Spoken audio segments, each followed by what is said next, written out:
Practical ways to prioritize God's Word. Yan po ang ating pag-uusapan ngayong umaga dito po sa ating live devotion sa Ate Mavs TV at sa God Loves You Movement Facebook page. Magandang umaga po sa inyong lahat. This is your Ate Mavs and welcome po sa ating pong live daily devotion. Kumusta po kayo? Good morning, good morning, good morning! Maulang umaga po sa inyong lahat. At nawa ay kahit maulan ay tayo magpapatuloy at kahit parang hindi maganda ang ating pakiramdam, pero sabi ko nga Lord, hindi pwede maging hadlang. Tayo po ay magpapatuloy sa paglilingkod sa iyo at nawa o Diyos ay samahan mo kami. At kung maulan naman, mainam po, no? Nasa bahay lang tayo. Huwag nang lumabas, hindi naman kailangan. So, ayan, sige po. Habang ako po ay nagbabahagi nagsishare ng ating pong live devotion sa ating mga platforms o sa ating pong social media, ay buksan na po ninyo ang inyong Bible sa Psalms 119, verse 114. Ayan. So, ito po ay matatagpuan. Sa Tagalog, ito po ay mga awit, chapter 119, verse 114. Ayan. Nasa page 614 or 614 ng Lumang Tipan. Hallelujah.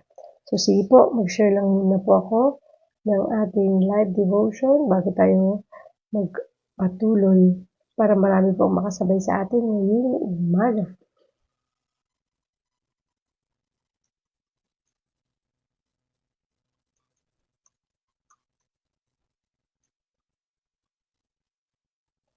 Ayan.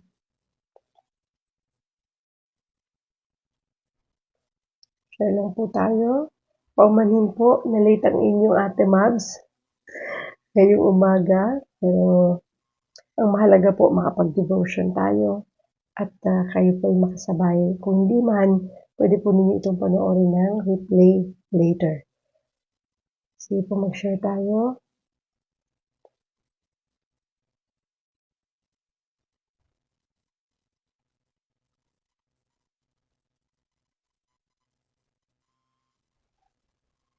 Share muna po natin. Akala siguro ng iba, hindi ako makakapag-live today.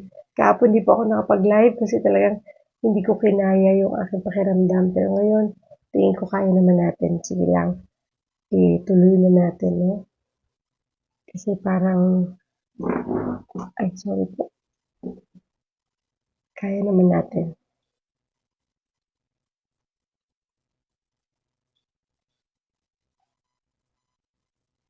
By the grace of God, makakapatapos tayo ng ating devotion na ito. Sige po, mag-share lang po ako. Good morning, good morning, good morning.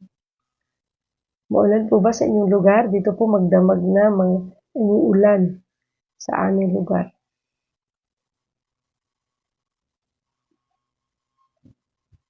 Ayan, so mag-share lang po ako ng live natin. Good morning, Ate Rosa. Good morning, good morning.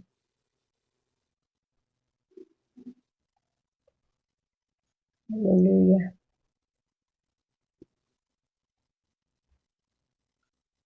Ayan.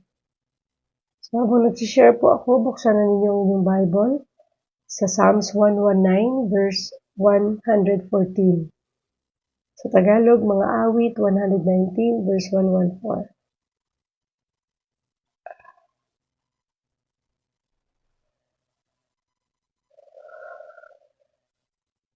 Hallelujah.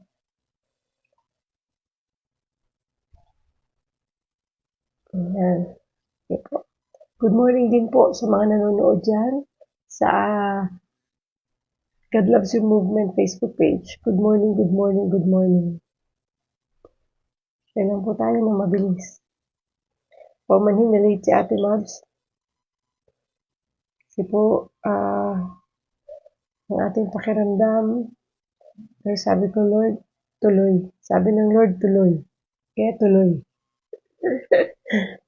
Mutik na po, hindi na naman ako makapag-live. Pero, Hindi po pwedeng maging hadlang. Kaya naman. Kaya sabi ko, Lord, let's do it. Tulungan mo po ako. Although sinisipon-sipon pa tayo, pero sige lang.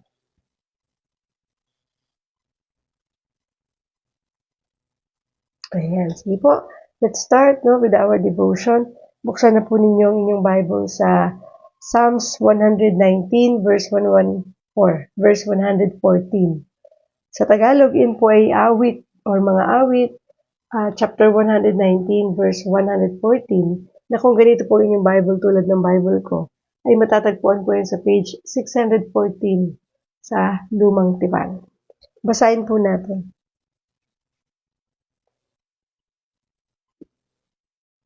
Ang sabi po sa Psalms 119 verse 114, New International Version, You are my refuge and my shield.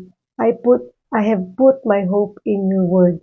Sabi naman po sa Tagalog, sa mga awit 119 verse 114, Ikaw lamang ang muog ko at matibay na sanggalang. Ang pangako mo sa akin ay lubos kong aasahan. Purihin ng Diyos sa pagbabasa ng kanyang salita. Manalangin po tayo, Panginoong Diyos na makapangyarihan sa lahat, na siyang naglikha ng langit at lupa. Pinupuri ka namin, pinasasalamatan. Sa umagang ito, Panginoon, maraming salamat at muli kami po ay nakapag-devotion ngayong umaga. Samahan mo po kami, Panginoon. Pangunahan mo po kami. Tanging boses mo lang, O Diyos, ang aming marinig. Patnubayan mo kami at bigyan ng wisdom, Lord.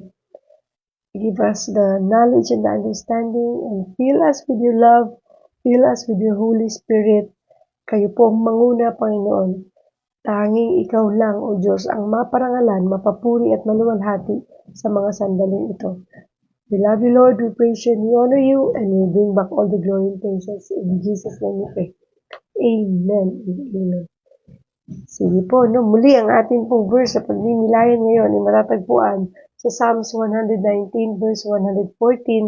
Sabi po sa NIV, You are my refuge and my shield. I have put my hope in your word. Sabi naman po sa Tagalog, sa Magandang Balita, Biblia, mga awit 119 verse 114, Ikaw lamang ang muog ko at matibay na sanggalang. At ang pangako mo sa akin ay lubos kong aasahan. Hallelujah. Napakabuti ng Diyos para i-remind tayo na tunay na siya lang po ang ating aasahan sa buhay natin ito. At siya lang ang ating refuge, yung muog natin na matibay, na pwede nating sandalan dahil siya ang ating sanggalang. Di ba po, napakabuti ng Panginoon. Ang ganda ng mensahe ito para sa ating lahat. Ang title po ng ating verse, or ang topic this morning,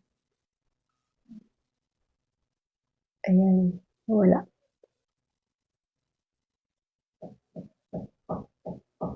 Is practical ways to prioritize God's Word. Ayan. Ano ba yung mga practical ways para ma-prioritize natin ang salita ng Diyos? Yan po ang pag-uusapan natin ngayong umaga.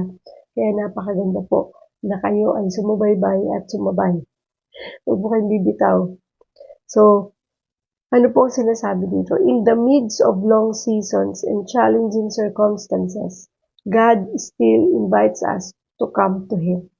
Kahit ano pa man ang ating pinagdaraanan sa buhay, iniimbitahan tayo ng Diyos na tayo ay dumulog sa Kanya, lumapit sa Kanya at manalangin. Sa mga taong dumaranas ng pagsubok, sakit karamdaman, problema, paghihirap, o habang ngayon umuulan, nag-worry kayo sa mga pwedeng mangyari, dumulog lamang tayo sa Panginoon at manalangin sapagkat siya ang ating muog, ang ating refuge at ang ating pag-asa. And one of the best ways to draw closer to God is by spending time in His Word. Yun ang pinaka-the best na mas lalo tayong mapapalapit sa Diyos ay sa pamamagitan ng pagbabasa ng Kanyang salita. His words connect our hearts with His truths and remind us of His faithfulness. Kasi kapag tayo ay patuloy na nagbabasa ng salita ng Diyos, nalalaman natin ang katotohanan ng buhay, ng patungkol sa Diyos, at lalo tayong napapaalalahanan kung gaano katotoo ang Panginoon at kung gaano siya katapat sa kanyang mga pangako para sa ating kanyang mga anak.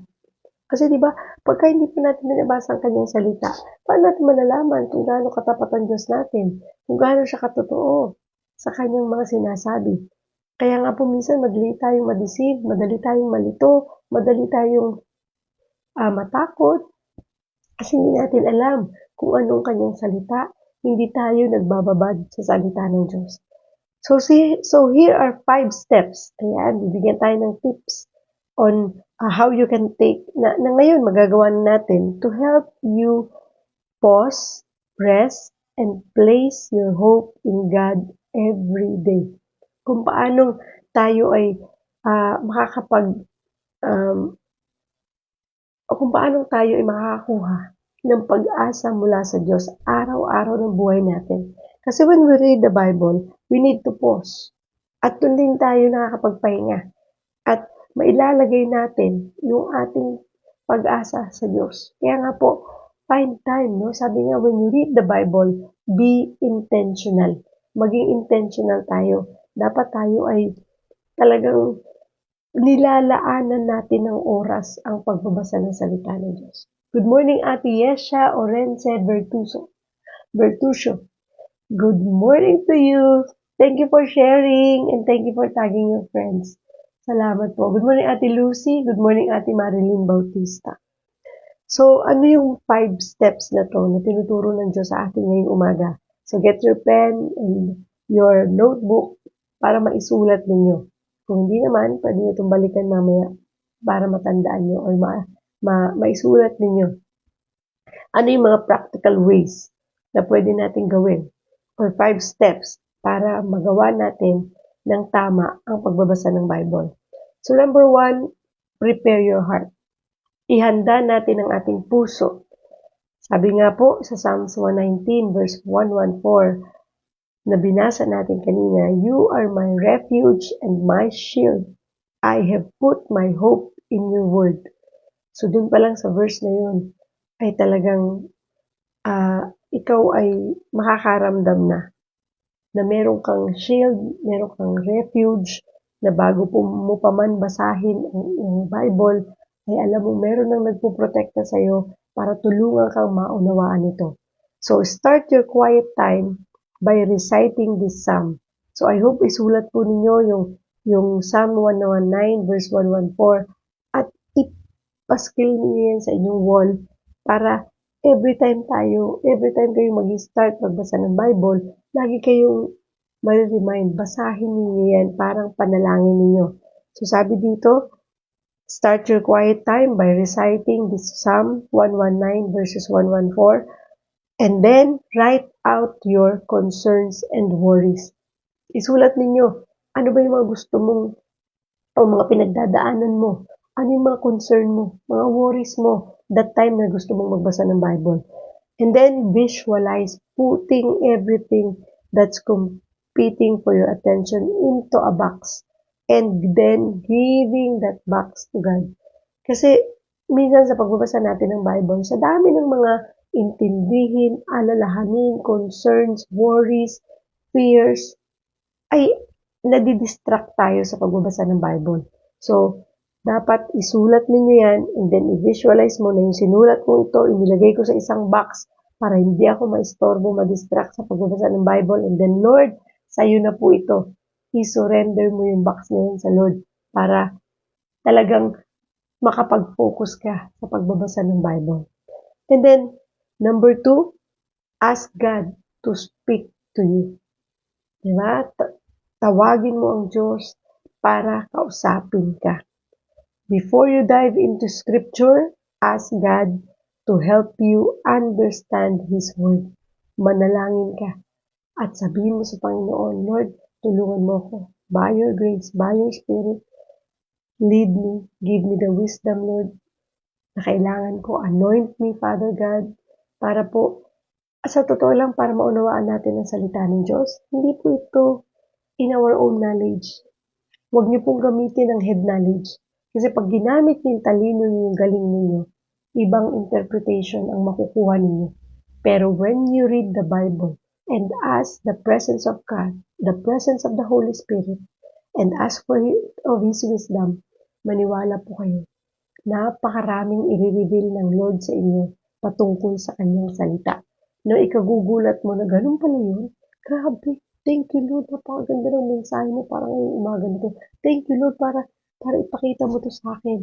Lumilinaw at nagiging napakaganda ng mensaheng matatanggap mo. Mauunawaan mo talaga siya kahit parang ang hirap niyang intindihin. Pero magugulat ka, Lord, thank you. Parang tumatagos sa puso kasi talagang ang Diyos ang pinakilos mo at hinayaan mo na siyang magsalita para sa iyo, na siya talagang mag-explain sa iyo ng mensaheng gusto niyang iparating sa kanyang salita. 'Di ba? Kasi pag totoo lang po, pag binasa niyo yung Bible, nang sa sarili niyo lang kaalaman, yung mga pinipilit mong intindihin siya on your own, in your own effort, nang walang guidance from the Holy Spirit, naku, maniwala po kayo, i-deceive kayo ng kaaway niyo. At yung iba nga, pagbuklat pa lang parang, ano ba to, Lord? Nabasa ko na halos yung ilang chapters pero hindi ko naiintindihan. Kasi nga, hindi po talaga tayo ang mag-i-explain yan.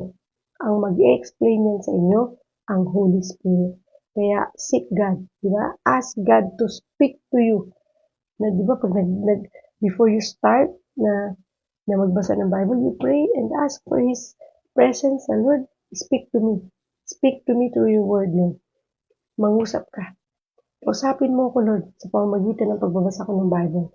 Nang sa ganun maunawaan ko ito at talagang maisa puso ko, maisa buhay ko, at maibahagi ko sa iba. So yun pong napakahalaga. Before you dive into scripture, ask God to help you understand His word and show you how to apply scripture correctly to your life.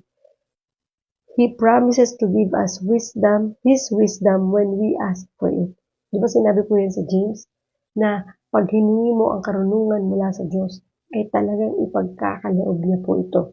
And I hope, speaking of karunungan, tayo po ay nasa series ng ating pong 31 Days Bible Reading Challenge na kung saan ang ating pinag-aaralan o ang binabasa araw-araw ay ang Book of Proverbs na iyan po ay nasa chapter 12. Chapter 12 na po tayo ngayong araw na ito. Kaya po I hope ito ay maging practice na natin, no? Pagkatapos natin matutunan itong tinuturo ng Diyos sa atin, i-apply ninyo sa pagbabasa nyo ng Bible para po talagang makita nyo na ang galing mo talaga, Lord. Totoo nga, dapat ganito ang way para maunawaan ko mensahe mo para sa akin. Ha? Just pray, pray, pray before you start reading your Bible para po tama ang makuha ninyong mensahe mula sa Diyos at mai-apply nyo rin ito ng tama sa buhay ng bawat isa. So number 3, unpack the message. So when was the passage written? Who was the intended audience? What is the main theme? Are there any repetitive words and phrases? If so, why? What does the passage show you about God and other people? So ano daw po, kailan isinulat ang passage? Kanino ito pinatutungkol? Ano ang main theme? Kaya nga po chapter yung pinapabasa ko sa inyo. Kasi pag verse lang ang binasa nyo, hindi nyo po makikita ang buong context nito. Or if you can, alam nyo ang kagandahan ng Bible nito. Sa panimula po ng halimbawa, book o ito, ang mga awit. Sa introduction po niyan, bago mag chapter 1, meron pong explanation kung sino ang nagsulat, kanino ito isinusulat. So, basahin niyo po yun para meron kayong guide. Diba? So, halimbawa,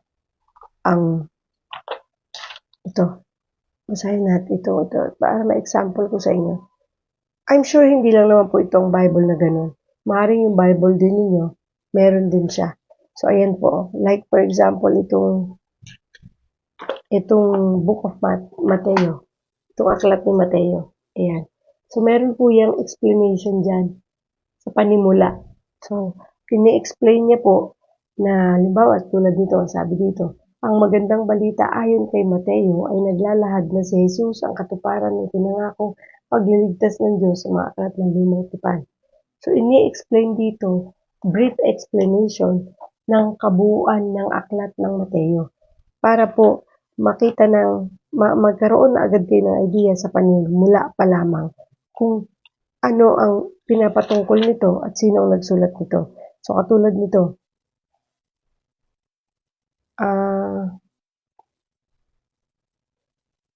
ayan, ganun din po sa aklat ni Lucas, ang aklat ng mga awit. Sa bawat aklat po ay may explanation sa panimula para maging gabay nyo na rin, para alam nyo kung para kanino ba ito sinusulat, sino bang sumulat nito. Yan. So, hindi naman po kailangan na maging masyado i-research nyo pa. Pero kung sa puso nyo parang gusto nyo pag-aralan ito, o mag-aral talaga ng patungkol sa salita ng Diyos, ay pwede naman, di ba? Pero kung sa mga nagsisimula, yun po ang dapat ninyong gawin. Nandito naman na po lahat. Hindi na kailangan magtingin pa kung saang ibang aklat. Dito na muna kayo mag-concentrate kung kayo nagsisimula pa lang magbasa para hindi kayo ma-overwhelm. Kasi minsan yung iba sobrang daming gustong tingnan, aralin, tuloy hindi na nila maintindihan. Ano ba talaga uunahin ko dito? So, ang pinaka-mainam po, simplihan nyo lang ang pagbabasa ng Bible para hindi nyo kaumayan. Diba? Kasi pagka maraming kailangan aralin, nauumay tayo, parang na-overwhelm na, ay, naku, ayoko nang basahin, daming intindihin, daming gagawin, di ba? So, simplihan nyo lang. So, ang importante lang, may basic kayo para po alam nyo kung paano nyo binabasa ang Bible. So, alamin nyo lang po yung mga, sabi dito, are there any repetitive words and phrases? So, mapapansin nyo po kung talagang nagbabasa na tayo ng Bible. Merong mga words doon na minsan paulit-ulit sinasabi. Di ba po? Even ang New Testament, ang dami po dyan na binanggit na sa Matthew, binanggit pa sa Mark, binanggit pa sa John, binanggit pa sa Lucas. Parang inuulit-ulit. At minsan sa isang chapter lang, ilang words na inulit. Parang sinabi na ito kanina, inulit-ulit.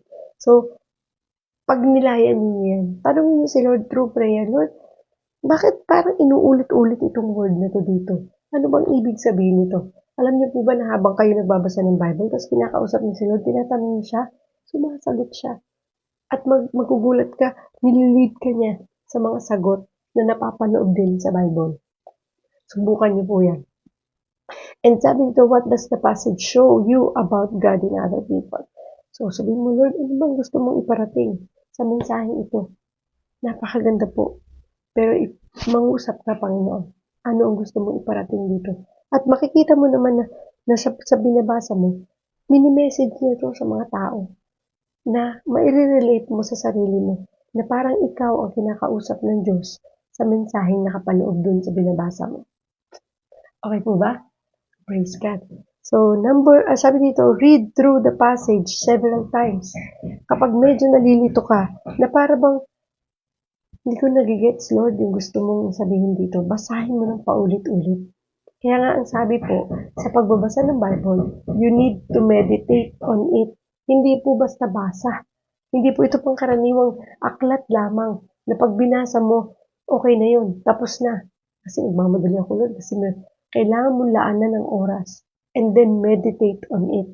Pag nilayan mo, kausapin mo talaga si Lord. Pag may mga verses kang hindi mo naintindihan, pause, and then pray, Lord, hindi ko naintindihan yung ibig sabihin nito, tulungan mo po ako. Ano po ang nais mo ipahiwatig dito? Ano po, mangusap ka, Lord, please talk to me.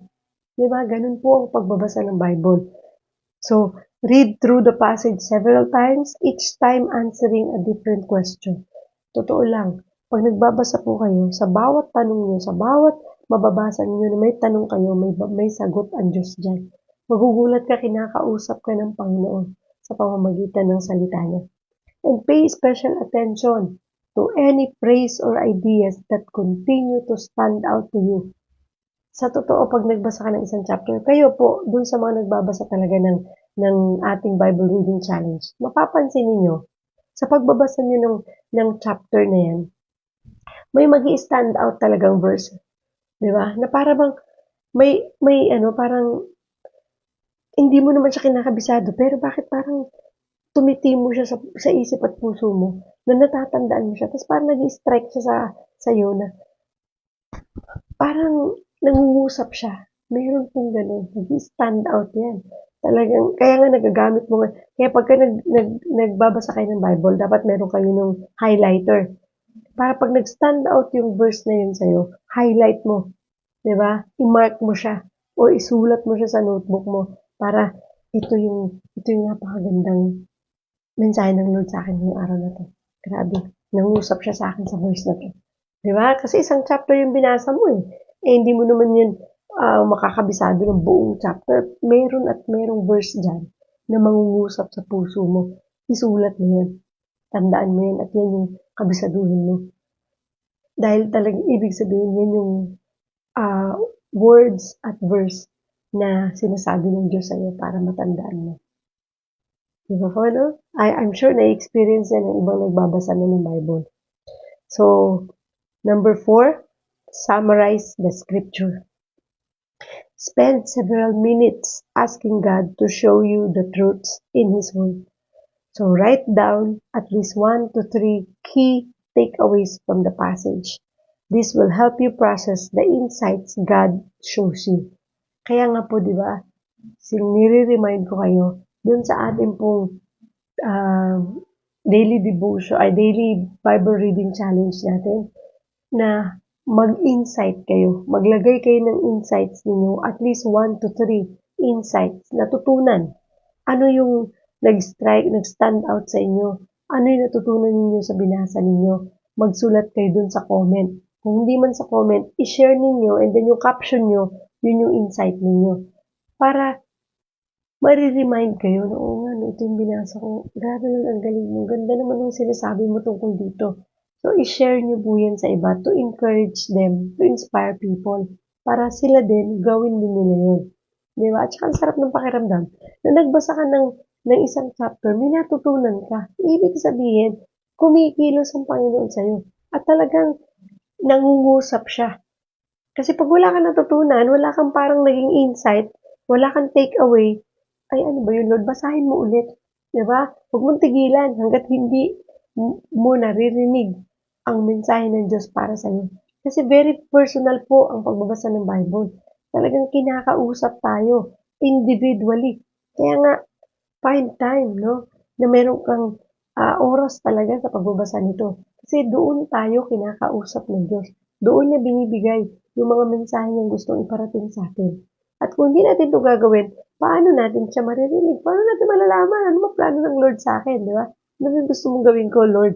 Diyan po siya mangungusap sa pagbabasa ng Bible. Kaya please, maging habit natin ang pagbabasa nito. At isang paraan para maging habit natin ito, sumabay po kayo sa ating Bible Reading Challenge, 31 days. Nasa ika-12 day na po tayo. Halos mga ngalahati na tayo. So please, sumabay po kayo and write down your insights, your takeaways patungkol sa inyong binasa. Kasi baliwala po yung pagbabasa kung wala tayong natututunan. Diba? Kasi wala lang, basa ko na lang eh. Parang ginawa nyo lang kasi may challenge eh. Kasi sabi ni Ate Mabs, basahin to. Huwag ganun. Kaya po natin to ginagawa is for your own good. Para sa iyo to. Para magkaroon ka ng personal na encounter with the Lord everyday ng buhay mo through His Word. Para ikaw ay nagkakaroon ng oras, ng minuto, actually, just a minute of your time ay mangungusap ng Panginoon. Basta sincere ka, gawin mo lang itong ways na ating tinuturo ngayon. So I hope gawin natin yan at least 1 to 3 insights, takeaways patungkol sa binasa ninyo. Okay? Number 5. Exercise the application. Ayan. Pang-5 na po. Kailangan, kung ano rin yung ating binasa, ay isabuhay natin. Write out 2 to 3 ways you want to practically apply the scriptures you've studied. Diba? Ilagay mo naman ngayon, ano naman yung mga gusto mong i-apply sa buhay mo base sa natutunan mo doon sa binasa mong chapter. Para, alam mo yun, mapaalalahanan ka na, yung binasa mo. Tandaan mo yan na dapat ito pala ang i-apply mo Kasi talaga po may matututunan at may matututunan tayo sa bawat pagbabasa natin. Lalo na po sa ating pinag-aaralan o binabasa na Book of Proverbs. Kasi punong-puno ng karunungan yun eh. Kaya imposibleng wala kayong magiging takeaways doon. Wala kayong bagay na may apply sa inyong buhay dahil napaka-practical ng mga tinuturo doon. Imagine nyo, even yung pangangalunya, yung karunungan, kahangalan, kamangmangan, nandoon. Pagsunod sa magulang, pagsunod ng anak sa magulang. Magugulat ka, pati ba ito nakasulat talaga dito? Yes, kasi tinuturuan tayo na maging tayo matalino, na punong-puno ng karunungan nagmumula sa Diyos when we decide sa buhay natin para malayo tayo sa kapahamakan. Ganon kabuti ang Diyos natin. Kaya I'm sure, dun sa mga binasa ninyo, 12 chapters na tayo. I'm sure ang dami-dami nyo nang natutunan mula sa ating mga binasa. Kaya magpatuloy lang tayo. Kung di nyo nagawa yan from the first 12 chapters, at least, from the 11 chapters na nabasa nyo na, ngayon, on the 12th chapter, seryosohin na natin ang pagbabasa dito. At yung mga natutunan natin ngayon, i-apply po ninyo yan sa inyong ginagawang Bible reading challenge everyday. Okay po ba? So, anong sabi sa exercise na application? Write out 2 to 3 ways you want to practically apply the scriptures you've studied. Then, regularly check your progress. So, isinulat mo na. Ano yung mga dapat mong gawin, mga gusto mong i-apply base sa binasa mo. Then, every now and then, i-check mo yon. Nagpo-progress ba ako? Nagagawa ko ba to? Meron ba akong na-accomplish dun sa mga gusto kong i-apply sa buhay ko? Para makita mo na, oh, thank you Lord, nakakapamuhay na ako ng naayon sa iyong salita. Thank you talaga Lord, thank you. And then, you can even turn your goals into prayers in the Bible app and set reminders to pray about them. So, ipag-pray natin, di ba? Yung mga goals natin, mga gusto natin. Kung ang gusto mo ito, masunod ko ito, Lord, according to your word. Help me at magkaroon ka ng goal. Ipag-pray mo lahat yan na magawa ko ito, Panginoon. Tulungan mo po ako. And I'm sure God will help us. Lahat tayo pare-pareho, gawin natin to para po may apply natin na talagang tunay na mapakita natin na tayo hindi lang basta Kristiyano sa nguso, kundi Kristiyano tayo sa puso na isa sa pamuhay natin anuman ang ating natututunan.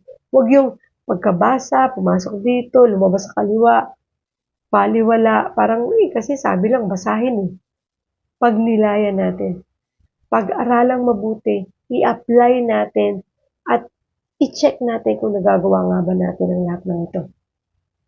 So ulitin natin, ano yung 5 steps para tayo ay tunay na mapalapit sa Diyos, lumalim ang ating pananampalataya at magkaroon tayo ng pag-asa sa buhay natin ito. Number 1, prepare your heart. Ihanda ninyo ang inyong mga puso bago magbasa ng Bible sa pamamagitan ng panalangin at isulat yung mga worries and concerns at isang tabi ito para hindi maging hadlang sa pagbabasa ng Bible. Number 2, ask God to speak to you through prayer.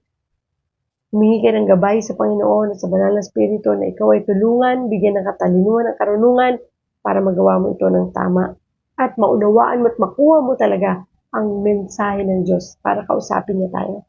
Number 3, unpack the message.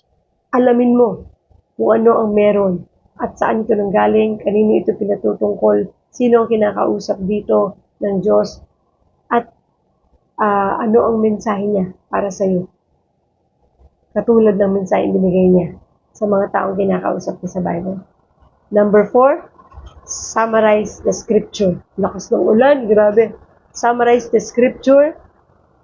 Magsulat kayo ng at least 1 to 3 keys, takeaways, or insights para makita mo kung ano ang natutunan mo sa binasa mo. And then number 5, exercise the application.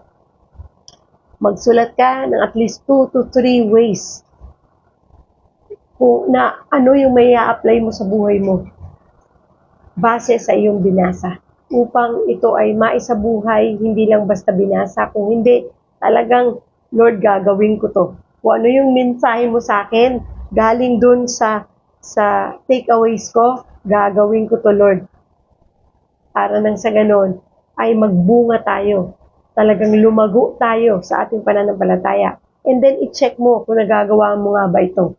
Dahil sinulat mo, malalaman mo kung nagagawa mo nga ba ito. Diba? Mai-evaluate mo yung sarili mo na, oh nga Lord, thank you. Nagagawa ko naman. Thank you Lord. At kung hindi mo nagagawa, magiging reminder yung listahan mo na yan para gawin mo na siya. Diba? Hindi lang siya basta sinulat, kundi dapat may application. Ganun kabuti ang ating Diyos. And I hope natututo tayo sa ating pinag-aaralan ngayong umaga at huwag nating hayaan na mabaliwala ang ating pinag-uusapan ito. Once you've finished meditating on scripture, spend a few minutes in silent reflection. And then, throughout your day, reflect on all that you've processed. So when you read the Bible, like yung ating pong daily Bible reading challenge, after mo siyang mabasa, nakapagsulat ka na ng mga kailangang isulat, manahimik ka saglit. Huwag yung pagkatapos mong magbasa, hindi ka na magpe-pray. Manahimik ka saglit, na this time, hindi na ikaw magsasalita. Hayaan mo pang mangusap ang Lord. May mga ibibilin pa yan sa'yo. Manahimik at mag-pray in silence. And God will reveal pa. Marami pa siyang sasabihin sa'yo. Kasi alam ng Lord yung puso mo eh.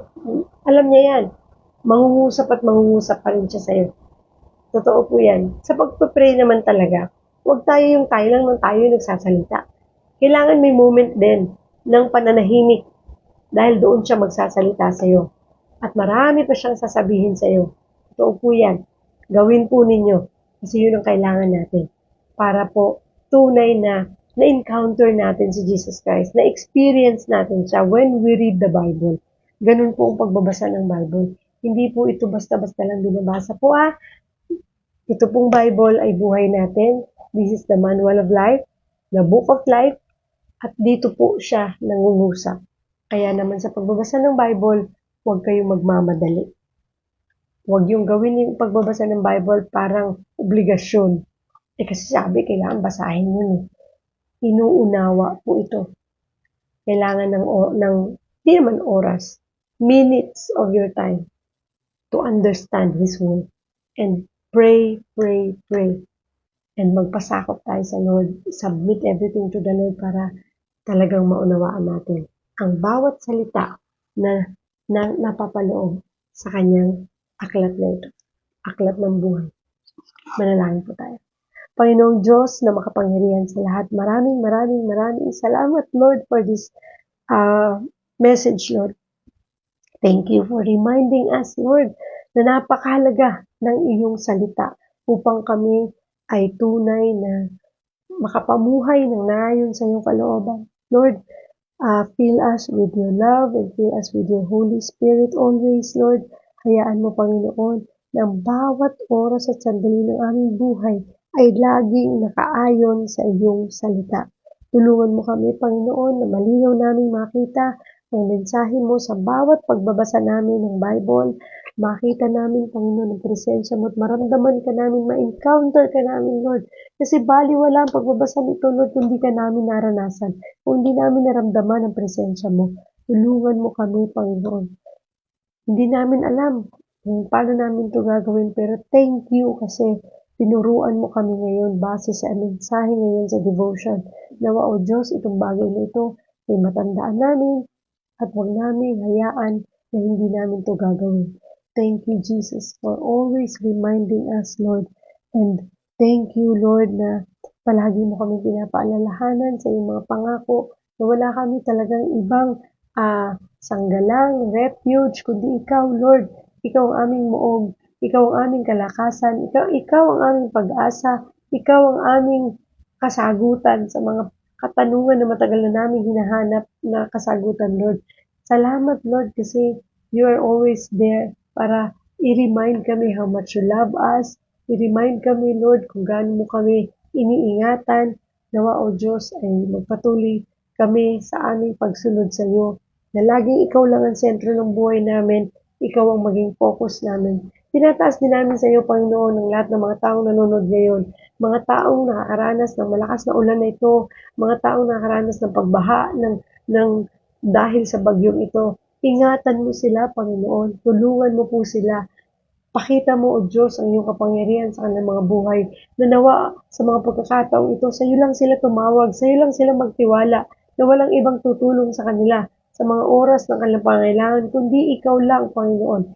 Maraming salamat, Lord, kasi meron kaming Diyos na pwede naming tawagan sa oras na kami natatakot, sa oras na kami kinakabahan, sa oras na kami ay nag-aalala, sa oras na kami ay nagkakaroon ng doubts. Lord, thank you kasi nandiyan ka, always always loving us and always ready to listen to us, at handa kaming tulungan at i-provide ang lahat ng aming pangailangan.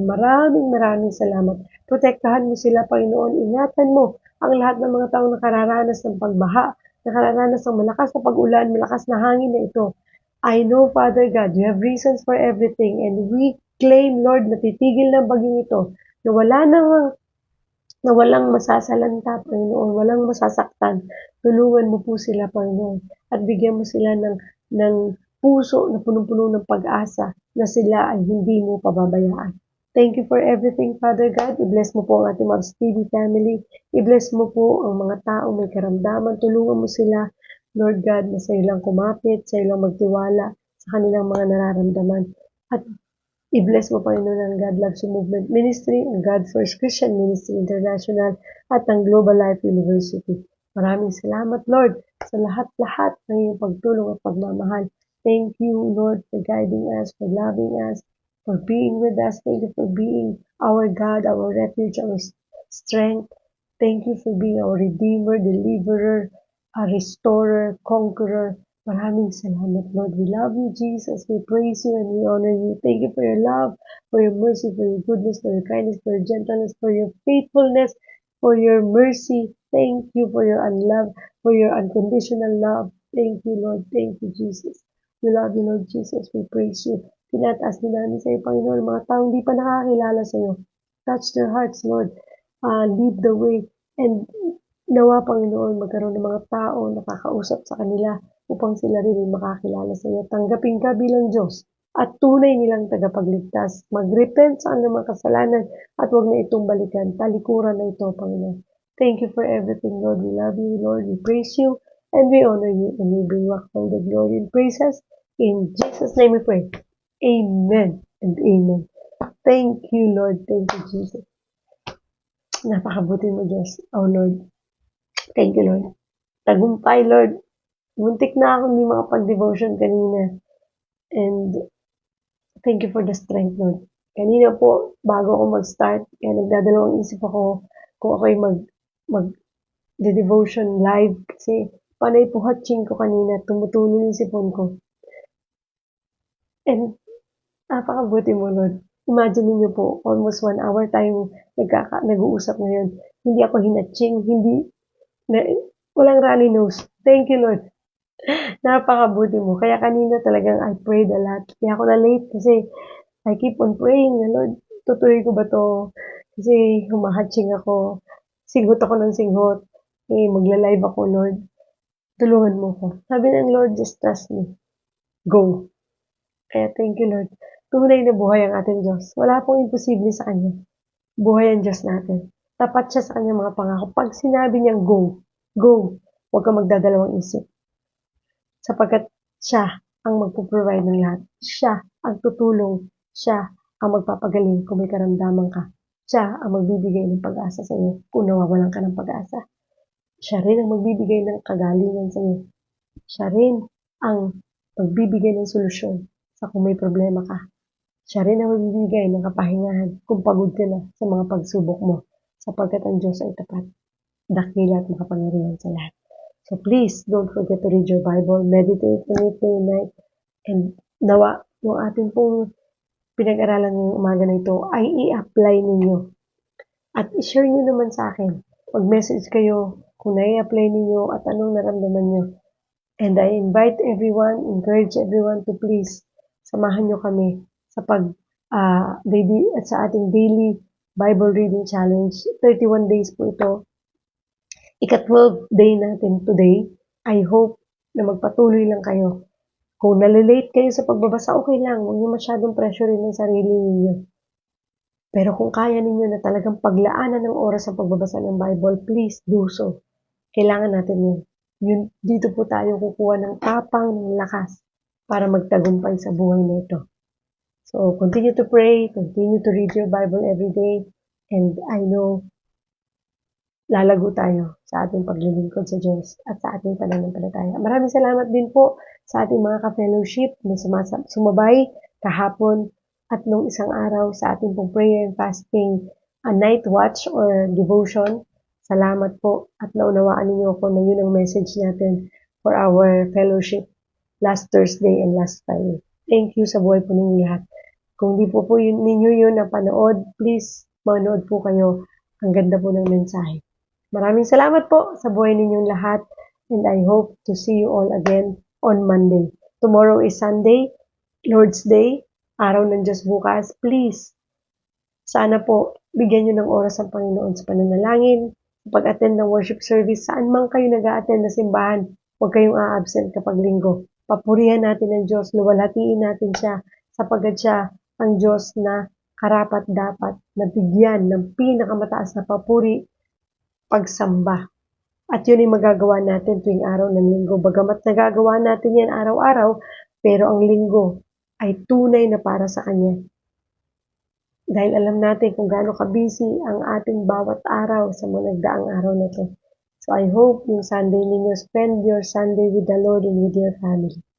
Maraming salamat po, and I hope to see you all again on Monday para sa ating daily devotion. Antabayanan nyo lang po yung mga videos na ilalabas ko dahil meron pong magandang balita ang Diyos para sa atin.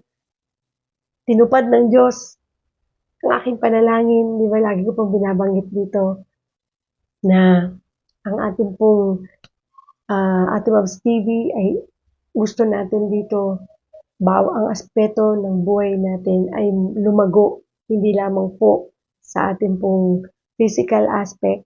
Gusto rin natin lumago tayo sa spiritual aspect kung bakit naipasok natin dito ang devotion upang mapapurihan natin ng Diyos sapagkat pag hindi ayos ang ating spiritual, hindi magiging maayos ang ating buhay at ang lahat ng aspeto ng buhay natin. At ngayon po binigyan tayo ng Diyos na magawa na natin yung financial aspect. Magtuturo na po ako about financial, pangkabuhayan at yung bagay na magpapalago sa ating financial.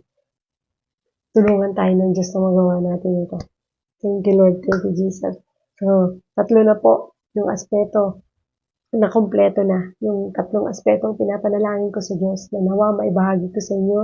Biblical way, paano tayo maging successful spiritually, physically, and financially. Thank you, Lord. Thank you, Jesus. Abangan po ninyo yan. Tabayanan ninyo kasi magkakaroon tayo ng live sa tatlong yan. Ngayon, nagla-live na tayo para sa ating pong spiritual wellness. Nagla-live na rin tayo para sa ating physical wellness. Soon, magla-live na tayo for our financial wellness. Thank you, Lord, for the wisdom. Napakabuti mo. Napakabuti mo, O Diyos. Thank you po sa inyong lahat. Thank you for your prayers. I know, sinasama niyo ako sa inyong panalangin. And I hope na patuloy tayong magpanalanginan sa isa't isa. Thank you for everything, Lord. Salamat. Salamat po sa inyong lahat. Thank you po sa lahat ng mga tinag ni Ate Yesha. Thank you for watching. I hope na hindi man ninyo ito mapanood ngayon. Mapanood ninyo yan ng replay. Thank you, Ate Lilian. Thank you. Thank you po sa inyo. Thank you po. Ayan. Ang dami po. Thank you, Ate Ella. Thank you. Thank you. Thank you. Thank you, Lord. Thank you, Ate Ella. Thank you for watching. And I hope na magpatuloy po tayo sa paglilingkod sa Diyos. Kapit lang. God loves us so much. Thank you, Ate Edgy. Thank you, Ate Lori. Yan. Thank you, Kuya Alan. Din pala sila nanonood sa God Loves You Movement Facebook page. Maraming salamat po sa buhay ninyong lahat. Ang bait ng Diyos. Napakabuti mo, O Diyos. Thank you, Lord. Bye-bye po. God bless. God loves you.